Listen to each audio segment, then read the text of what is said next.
Les propos du ministre ont été très durs envers les forces de l'ordre. Nous attendions un geste de soutien vis-à-vis des forces de l'ordre et là, on a l'impression que le ministre lâche complètement ses forces de l'ordre.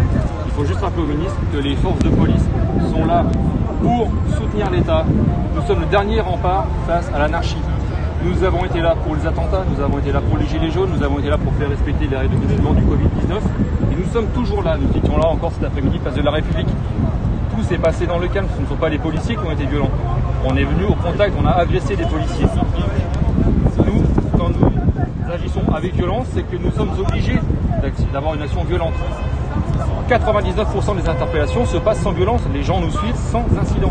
C'est une minorité d'interpellations qui se passe très mal, parce que nous avons affaire à une population violente qui ne veut pas des lois de la République, qui ne veut pas se laisser interpeller, et donc nous sommes obligés de riposter à la violence par des réponses proportionnées, avec des armes dites intermédiaires, telles que les tasers, telles que les grenades de désencerclement.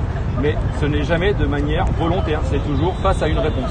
Vous êtes de ceux qui demandent la démission du ministre ou pas? Je n'ai pas à m'exprimer sur ce commentaire. Il n'y a aucun racisme.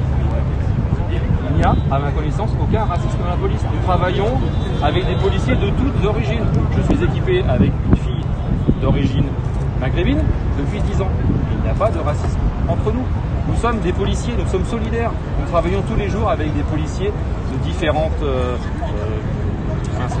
religions, de différentes origines. Ça se passe très très bien dans tous les services. La police maintenant, elle est à l'image de la société.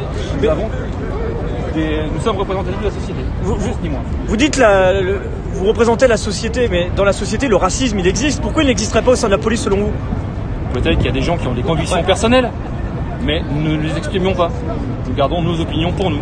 Voilà, c'est tout. Pourtant, il y a des groupes Facebook.